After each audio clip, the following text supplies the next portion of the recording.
What is good, everybody? AHS Rules back again with another video as we're here for another retro review, this time around of the 2010 Survival of the Fittest Tournament from Ring of Honor.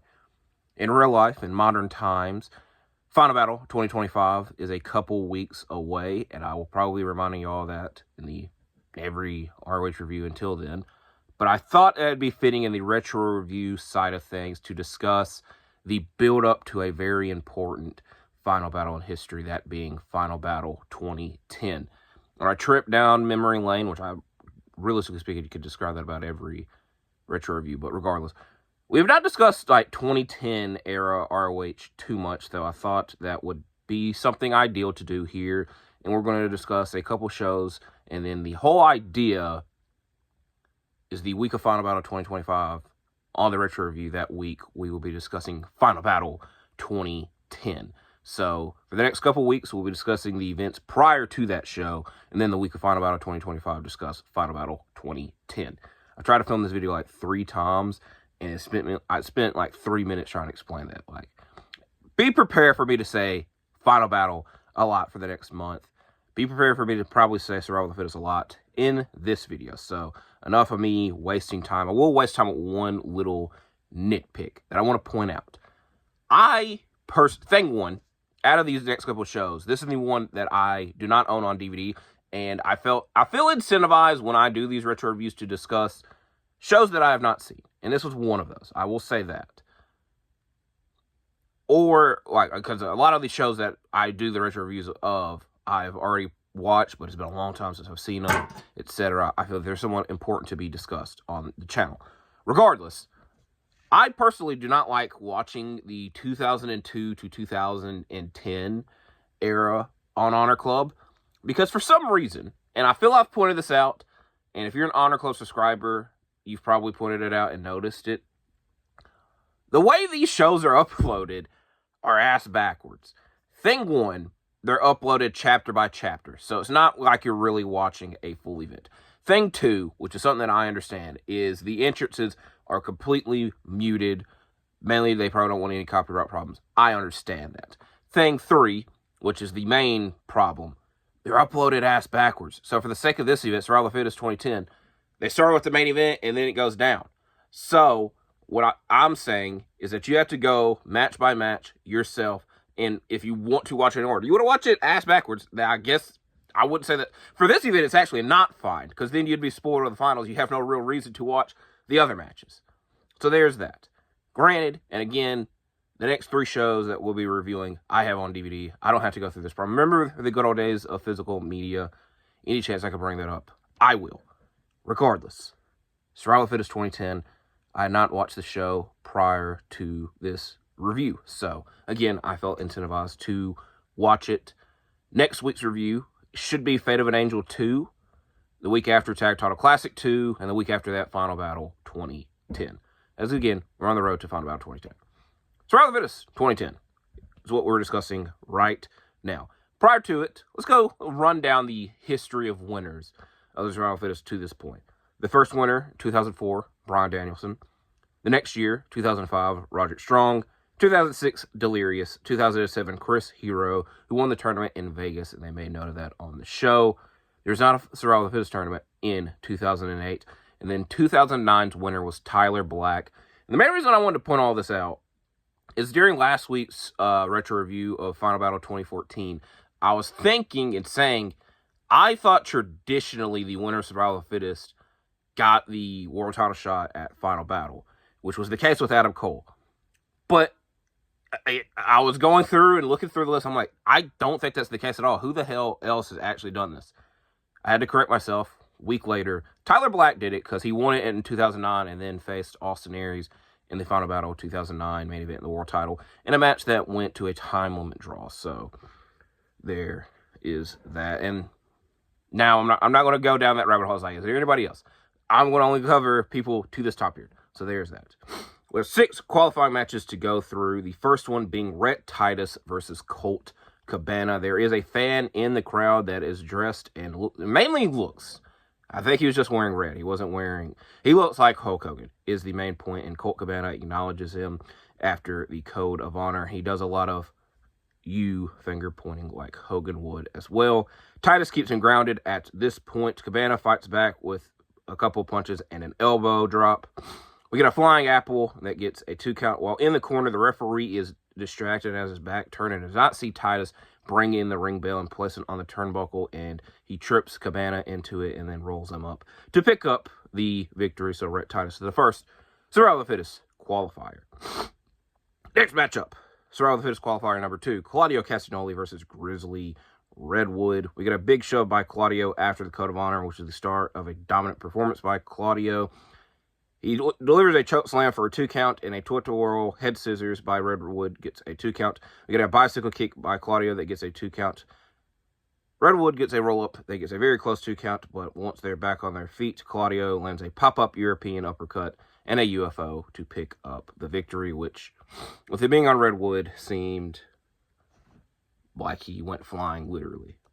Next, Survival of the Fittest qualifier, Kevin Steen versus Kyle O'Reilly. Steen comes out with El Generico's mask on. This is at Glory by Honor. Steen stole the mask from El Generico, this mask specifically. And so from that point onward, El Generico was in an all-black attire, including an all-black mask, which did look pretty cool for the short time period.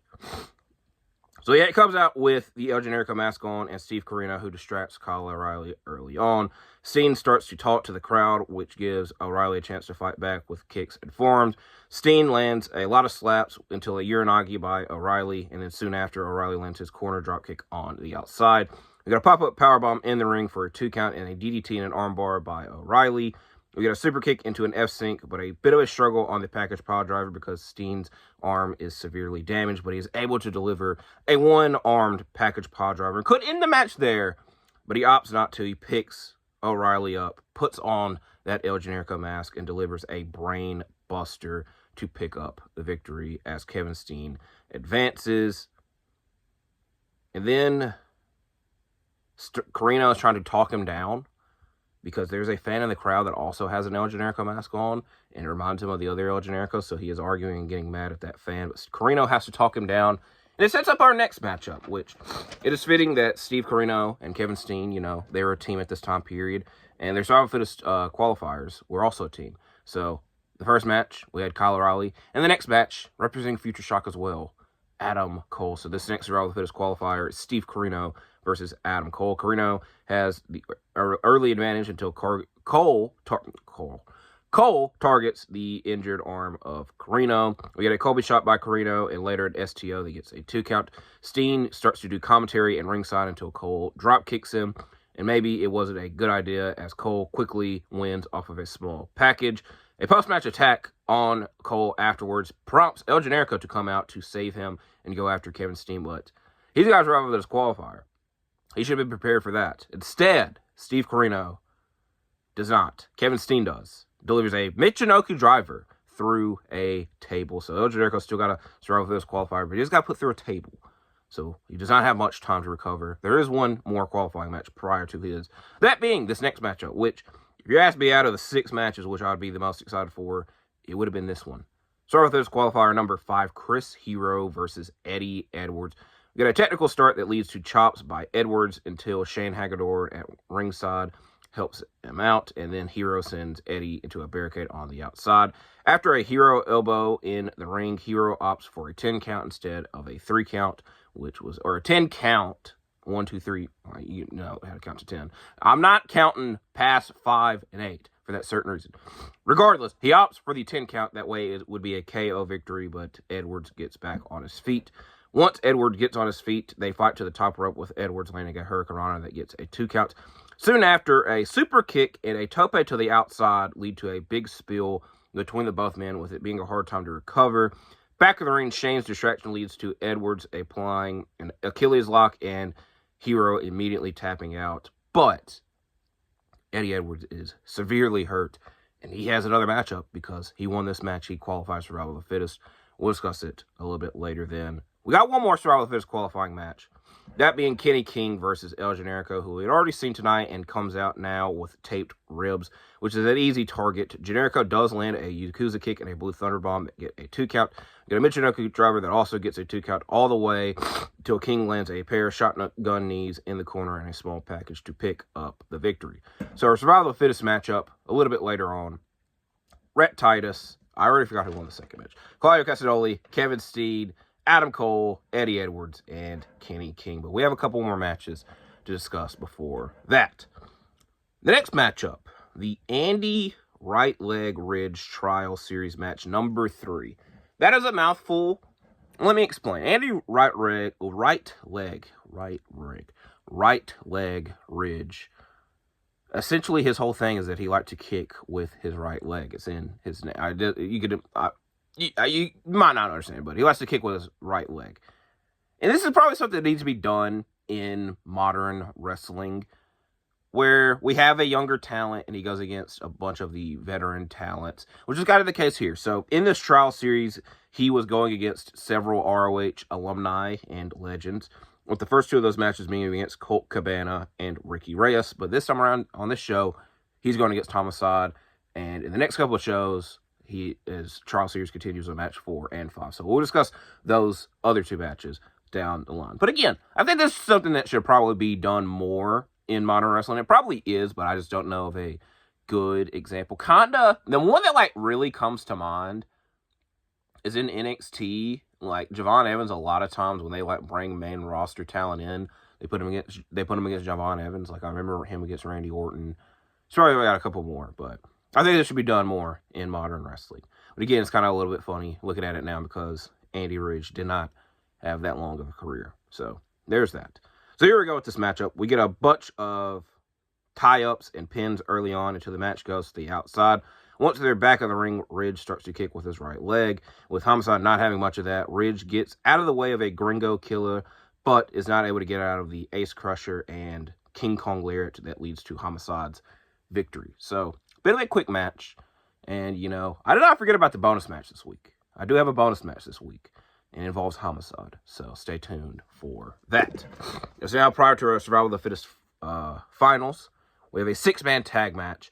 That being the Briscoe brothers and Christopher Daniels versus Roderick Strong, Zach Gowen, and Michael Elgin of the House of Truth. I should have mentioned this with Homicide, but it's a good tie in here.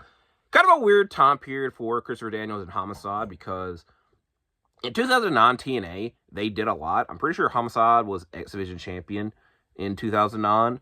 And then Daniels, I know, had a very good 2009 in TNA because he main evented back-to-back pay-per-views against AJ Styles and Samoa Joe, and then against AJ Styles in a singles match. But once 2010 came around, a lot of change happened for TNA, brother. And those are 2 of the guys that kind of were... Mainly Christopher Daniels, because a lot of fans are still probably pissed about this to today, and I understand it with Sean Morley, a.k.a. Val Venus, defeating Christopher Daniels, and it pissed a lot of people off. I don't know if it pissed Daniels off himself, but you can tell he's not in this promotion. But again, it's kind of a weird time because Homicide, like, spends a lot of time in 2010, 2011 ROH, and then, like, pops up through 2012, and then in 2013 comes in with Eddie Kingston as Outlaw Inc., where Christopher Daniels, he's here in ROH for about a year, and then goes back to TNA. So there is that, I guess. But Christopher Daniels does have a big match on the next night. He's the main part of the next show, Fate of an Angel 2, as that is main evented by Christopher Daniels and Roderick Strong from the Ring of Honor World title. So a bit of a preview of that matchup here. The Briscoes and Christopher Daniels versus Roderick Strong, Zach Gowen, and Michael Elgin of the House of Truth. And we thought that we were going to start the matchup off with Strong and Daniels, but Roddy quickly tags Elgin in. We do eventually get that preview with Roddy trapping Daniels in his opponent's corner. The Briscoes do the same to Elgin after a double shoulder drop tackle. Strong lands a backdrop on Jay on the apron. Jay gets saved by Mark's Redneck Kung Fu and an STO by Daniels soon after. Daniels and Roddy battle on the outside with Zach Gowen and Jay doing a dive to them, with Mark following up with a moonsault to everyone on the outside. In the ring, he lands a froggy bow on Roddy and then a double body slam to both Briscoes by Elgin. But Zach Gowen accidentally drop kicks Elgin, with Daniels following up with the best moonsault ever leading to Christopher Daniels and the Briscoes picking up the victory. This was a good six-man tag, I could say. Now we're here for the main event, the main match. The whole show is named after it. The 2010 Survival of the Fittest Finals. Rhett Titus versus Claudio Castagnoli versus Kevin Steen versus Adam Cole versus Eddie Edwards versus Kenny King. Steen comes to the ring handcuffed, which I don't know if that was by choice or they made, because like there were like officials with him, so I imagine the officials made him come out with handcuffs on, which did not help him out once El Generico comes out soon after and attacks him prior to the matchup starting and helps him get eliminated first off by Claudio delivering a bicycle kick. So immediately upon the match starting, we already get our first elimination. Claudio delivering a bicycle kick to Kevin Steen and him being eliminated. Claudio then has to deal with both ANX members, with Cole eventually helping him out with an apron DDT to Titus. Claudio does not want to tag back in, I guess, to avoid all that, but eventually Titus is bumped into him, so he has to come in. But quickly eliminates Cole with an uppercut and a roll-up, so Claudio, Eddie, and ANX are the four left. Claudio probably did not want to tag in because, like I said, he gets double-teamed by ANX soon after. He gets out of this with a pop-up uppercut to Rhett and another quick elimination. Claudio catches King into a tilt-a-whirl backbreaker with Claudio and King battling while Eddie is sent to the back. He's made to go to the back with his injured shoulder. Claudio's UFO only gets a 2 count, but Eddie comes back out to deliver a spin kick to him, and leads to Kenny King's Royal Flush onto him, leaving Eddie and King as the final 2 members. We get many headbutts by Eddie, followed by King's applying Eddie's Achilles lock on him, but Eddie soon reverses it to his own Achilles lock, with King quickly tapping out, and Eddie Edwards being the 2010 Survival of the Fittest. And there was a massive trophy that he got out of this. So Eddie Edwards is the 2010 Survival of the Fittest. Eddie Edwards got the nickname Die Hard because there are several instances where he would get like severely injured and fight back from it, or just to come back from it. Coming to mind, earlier, the previous year, he was injured in a match with Kevin Steen, and then the next night literally was in a ladder war. On this night, he got injured very badly in the Chris Hero match, and his shoulder was completely red and taped up, but had to come back to win this damn tournament. And then years later, the nickname still applied when Sami Callihan accidentally hit him in the face with the baseball bat, and he was able to come back from it. So I always have loved Eddie Edwards for that die-hard mentality, and I love Eddie Edwards still to this day. So good for him to win this tournament. I will admit that the matchup, like most Survival of the Fittest finals, kind of are long matches, because that's kind of like part of like Survival of the Fittest, who can like survive the longest. But I don't know. I would imagine the injury might have played a bit in that, but I'm not entirely too sure about that. But again, like one of the competitors immediately got eliminated like less than a minute in. So there's that. Overall, good show. The main event was good. The 6-man tag match was good. None of the qualifiers were really like wow. So overall, I would say the last 2 matches, the main ones to worry about if you want to go back and watch it. As we do have one more match to discuss. I told you about that bonus match of the week as I'm looking at my TV. We're in 2010 ROH. Anytime I can try to squeeze in a ROH on HDNet match review, I will try my best to do. I could probably like find a reasoning all the time, so I'm kind of lying to y'all, because I could probably find a reason to do it all the time. But ROH on HDNet era, I always find intriguing, because it's kind of around the time period I discovered and started watching ROH and understanding ROH. But it's kind of like HDNet era is not uploaded to Honor Club, and there are ways to find it, but mainly you have to pay extra for it. And I'm stingy. I'm not going to do that. Especially when I have ROH on HDNet Volume 10. I am an owner of the Best of ROH on HDNet Volume 5 through 10. I know the first 3 volumes were hella expensive on eBay back in the day. Volume 4 is probably that way now. I might complete it one day. I doubt it. But for the next couple of the retro reviews, we'll be going back to this DVD, because this is around the same time period of the events that we're discussing, and the final episodes of ROH on HDNet. This is the final Best of HDNet DVD. So, the first matchup on this disc is the one that we will be discussing right now. That being a Butcher's Rules match the Necro Butcher versus Homicide, as you can see some of the other matches.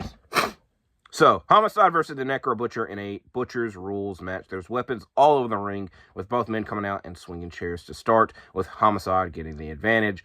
And then they go to the outside, where a ladder is tossed to the head of the Necro Butcher.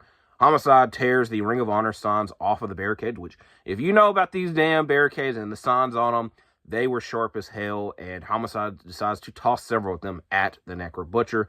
Homicide lands a suplex in the ring through a table, and then Ernesto Osiris comes in to help out the Necro Butcher, but he just gets hit with a Gringo Killer. It somewhat helps, as Necro is able to land a sidewalk slam on a pair of chairs as well. Then Prince Nana comes in, taking a chair out of Homicide's hand, but does not help for that long, as Homicide lands a pair of ace crutchers on a chair to end the matchup. And I'll admit, pretty brutal matchup for the HD era of ROH, so I will give those two credit there. So that is the end of this review. I've went over it several times that we're on the road to Final Battle 2010 and technically definitely and literally 2025. But we're going back down memory lane and going back and discussing the events leading up to Final Battle 2010. The next two reviews should be Fate of an Angel 2, which oddly enough and funny enough was the show the next night after the Survival of the Fittest tournament. So it's going to be, if we could pause time, technically speaking, we kind of are in retro time, but not literally. The show after that, Tag Title Classic 2, which I'm really looking forward to that one because it has a great and massive and big-time main event, Kings of Wrestling versus the American Wolves, and that show was the night before Final Battle 2010. So, again, like I said, probably a lot of me saying Final Battle over the next couple of weeks, which hopefully you get through that, because I'm going to try my best to. So, enough stuttering and butchering through another review. I do appreciate y'all watching this, though. I'll see y'all when I see y'all, because I'm out for now. Goodbye.